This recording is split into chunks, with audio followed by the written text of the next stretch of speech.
Hi, everybody. I'm Scott, your host Hi, Tabitha, the other host. from C&J REIG, and welcome See? to a great interview we're about to have today with Dave Walker, former Comptroller to the President of the United States from 1998 to 2008. Yeah, see, we saw him at another event that we were at and just had to ask a few more questions because, you only get to see him for so long. So there's just those other questions that you want to ask, so we're bringing him on. Yeah. Want to so find out. We'll definitely get some valuable information for everybody and share it with you. So we'll talk to you at the end of the interview. Yep, as soon as he pops in, we're going to be on our way. All right. We'll talk to you at the end of the interview. There you go. All right. How are you doing, Dave? David, Doing well. you? How are y'all? We're good. We're good. It's Good. nice to meet you.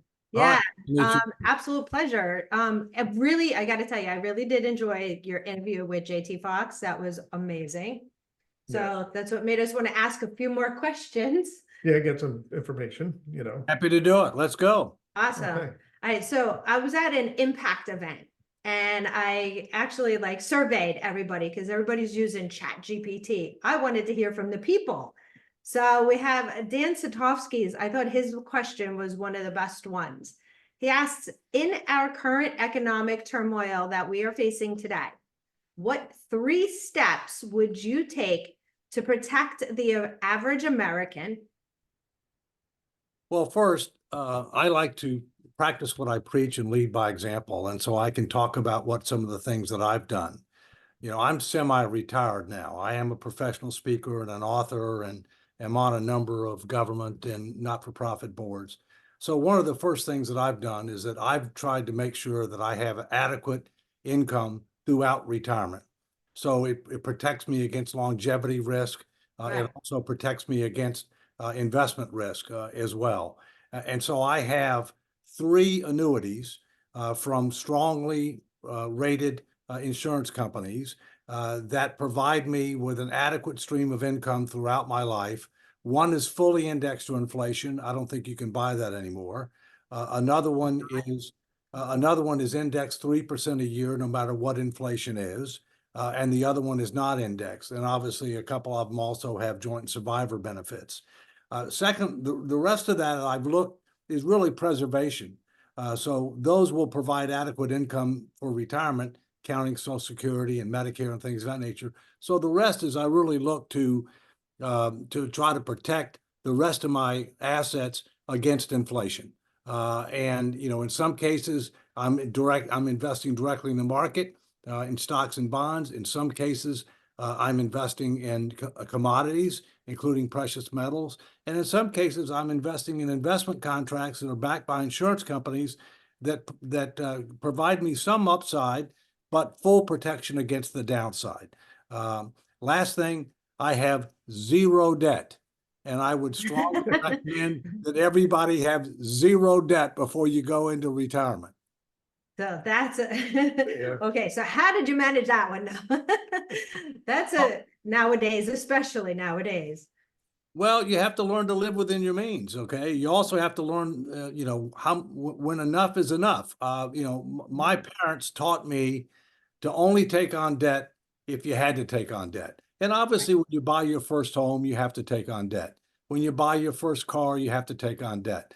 But the idea is to try to be able to minimize the times that you have to do that, and to try to get out of debt as quickly as possible. Unfortunately, 70% of our economy is based on consumption, and savings rates are down, and debt rates are up. That's the exact opposite of what you need for a better future, especially for young people. I mean, young people, I'll go to a Starbucks and I'll see somebody buying a $7 frou-frou coffee and charging it to their credit card. And if they don't pay off that credit card bill, God knows what they're going to end up paying for that coffee. I knew I didn't like Starbucks for a reason. It goes from $7 to how much because of the interest on the card, right? Exactly. Now it's a cup of coffee. Look, I'm a regular Dunkin' Donuts coffee guy. I'm not fancy. It's good enough for me. Yeah, I do Wawa's. Yeah, we do Wawa's. Wawa's good too. Yeah, Wawa has good coffee. On a trip with the recyclable cup too. We always get the discount. Yeah, environmentally friendly. Very good. Yeah, we reuse them quite often. So next, I would like to know, how should they protect themselves? So how would you say to protect ourselves? Well, I mean, one of the ways I protect myself is you know, I have some contracts that by definition I've got downside protection. You know, for example, I might end up investing in a NASDAQ 100 index that I might be able to earn up to 11.5% a year if that, you know, capped at 11.5, but I have zero downside. I'm protected against the downside. And so you know, I think, you know, when you get out of debt, you sleep a lot better. And you have a lot, you have a lot more flexibility with regard to what you can do without being concerned about it. See, now he tells us. I knew we were doing something wrong. So we also have, what about with real estate? Do you invest in any type of real estate? Well, my largest asset, like most Americans, is my home. Okay. And I have owned more than one in the past. I don't now. My wife has been very clear that she only wants us to have one real estate property because she doesn't want to have to be a landlord or have to worry about what may end up happening. So right now we just have one, but I do have other real estate investments. I've invested in several real estate funds, multifamily housing, data centers, et cetera. But it's part of a, you know, a partnership type approach or Right. or LLP. So, Okay. so when it comes to real estate strategies, investments, what do you like right now in the marketplace as far as, like you were saying, not distribution, data centers, or any other types of real estate strategies or types of real estate that you would suggest people invest in? That Well, would I can be talk about what I typically wouldn't want. I can talk about what I wouldn't want to invest in right now, and that's commercial real estate in major metropolitan areas. The simple fact of the matter is that COVID-19 has had a profound effect on work and on you know, the need for Class A property in downtown. You know, a lot of employers, including the government, are having a difficult time getting their people to come back to work, which not only has an effect on real estate prices, but it also has an effect on restaurants and shops and all kinds of other people that want those people downtown. Data centers obviously are something that makes a lot of sense given what's going on, especially AI and other aspects of technology. Right. Multifamily housing is something that I've invested in, and you know, obviously, remember the old saying, location, location, location. Yeah. Not all locations are equal, and that means not just states and cities, but where within those that makes the most sense. And as you know, there's a massive migration going on right now from states Yeah. in the north, primarily, to states in the south and the west, and even states like California, which historically have been very attractive, are now losing population. Right. Well, we've been out a couple times and we're going one more time and we'll see if it's changed. I know somebody that moved from California to Philadelphia because it was better. Right. Just saying, which leads me My kind son, of to my the, son lives in Philadelphia. My son and yeah. daughter-in-law and grandkids live in Philadelphia. So, yeah, I hear you. It's not too terrible depending on, like you said, the location that you're in. That's right. So that was one of the next questions. What area of the country would you say to avoid?